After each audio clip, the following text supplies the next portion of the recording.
Hello student, MP board कक्षा 10वीं के सभी प्यारे विद्यार्थियों के खास वीडियो में आपका हार्दिक स्वागत है। हम बताने वाले इस वीडियो में अर्धवार्षिक परीक्षा 2025-26 हिंदी विषय के बहुत खास प्रश्न हम लेकर आए हैं कक्षा 10वीं के विद्यार्थियों के लिए। आपके कमेंट के ऊपर आपका जो इंतजार था अब समाप्त होने वाला है विद्यार्थियों। अब step by step 1 by 1 subject के आपके एमपी प्रश्न आपको देखने को मिलने वाले हैं।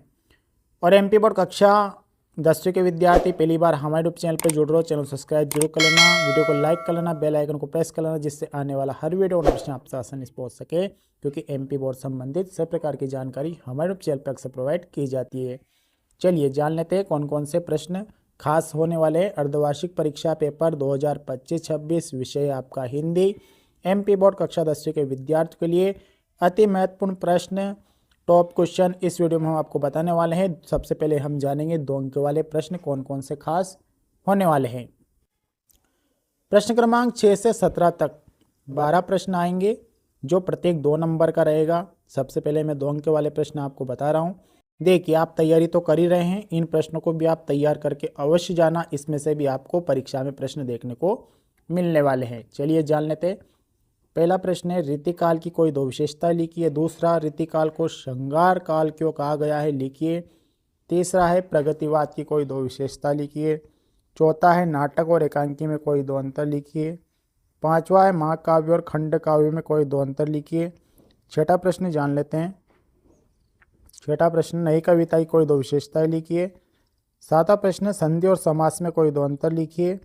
आठवां, अतिशयोक्ति अलंकार की परिभाषा उदाहरण सहित लिखिए। नौवां है, अनुप्रास अलंकार की परिभाषा उदाहरण सहित लिखिए। अलंकार को और भी आप देख सकते हैं, अदरवाइज दोहा छंद की परिभाषा उदाहरण सहित लिखिए। चौपाई छंद की भी आप देख सकते हैं, ठीक है। उसके बाद बात करते हैं, कहानी और उपन्यास में कोई 2 अंतर, आत्मकथा और जीवनी में कोई 2 अंतर। हास्य रस की परिभाषा लिखते हुए उदाहरण दीजिए। वीर रस की भी आप तैयार कर सकते हैं। ओके, चलिए आगे बात कर लेते हैं। काव्य किससे कहते हैं, काव्य के भेदों के नाम लिखिए। 15वां प्रश्न है, सूर्यकांत त्रिपाठी निराला अथवा जयशंकर प्रसाद की काव्यगत विशेषताएं निम्न बिंदुओं के आधार पर लिखिए। 2 रचनाएं, भावपक्ष। अब इसमें आप ऐसा करना, तुलसीदास जी और सूरदास जी की भी आप याद कर लेना, ठीक है। ये तो आपको एमपी दिया ही है, ये तो आपको एमपी मैंने दिया ही है, लेकिन आप तुलसीदास जी और सूरदास जी की भी याद कर लेना, ठीक है। चलिए, 16 स्वयं प्रकाश अथवा यशपाल की साहित्यिक विशेषताएं निम्न बिंदुओं के आधार पर लिखिए। 2 रचनाएं, भाषा शैली। इसमें रामवृक्ष बेनीपुरी की भी याद कर लेना आप, किनकी, रामवृक्ष बेनीपुरी की। ओके, चलिए 17वां क्वेश्चन, उद्धव के व्यवहार की तुलना किस किस से की गई है। लक्ष्मण के अनुसार वीरयोद्धा की कोई 2 विशेषताएं लिखिए। 19वां है, राम लक्ष्मण परशुराम संवाद पाठ के आधार पर राम के स्वभाव की कोई 2 विशेषताएं लिखिए।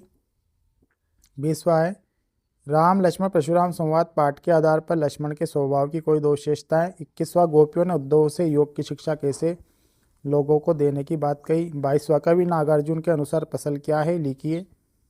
23वां प्रश्न की बात कर लेते हैं, बाल गोविंद भगत की कबीर पर श्रद्धा किन किन रूपों में प्रकट हुई, लिखिए। 24वां है, शहनाई की दुनिया में डुमराव को क्यों याद किया जाता है। 25वां, फागुन में ऐसा क्या होता है जो बाकी ऋतुओं में नहीं होता है। 26वां, स्मृति को पाते बनाने से कवि का क्या आशय है। 27वां देख लीजिए, भगत की पुत्रवधु उन्हें अकेले क्यों नहीं छोड़ना चाहती थी। 28वां, भोलानाथ अपने साथियों को देखकर सिसकना क्यों भूल जाता है। अब अवकाश देख लीजिए। देखिए 4 नंबर की आने वाली है, 3 अवकाश दे रहा हूँ, तीनों आपको तैयार करके जानिए। ओके, देख लीजिए। आगे बढ़ते हैं, निबंध। 4 नंबर का निबंध आएगा, 3 निबंध दे रहा हूँ, तीनों को आप अच्छे तरीके से तैयार करके जाएंगे। 4 नंबर का आएगा आपका संवाद लेखन, विज्ञापन लेखन।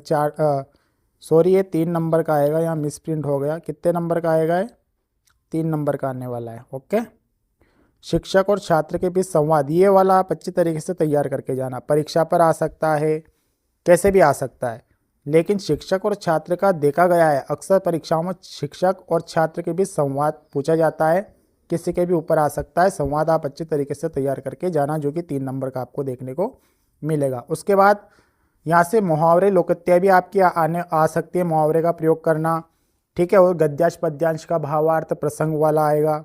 ओके, वो उसको मैंने यहाँ पर मेंशन नहीं किया है। ओके, तो ये देखिए, आप आईएमपी समझकर इनको पढ़कर अवश्य जाएगा, क्योंकि इसमें से प्रश्न आपको देखने को मिलने वाले हैं अर्धवार्षिक पेपर हिंदी के विषय में। मिलेंगे अगले सब्जेक्ट के साथ अगले वीडियो में। तब तक के लिए सब प्यारे विद्यार्थियों को नमस्कार, जय हिंद, वंदे मातरम।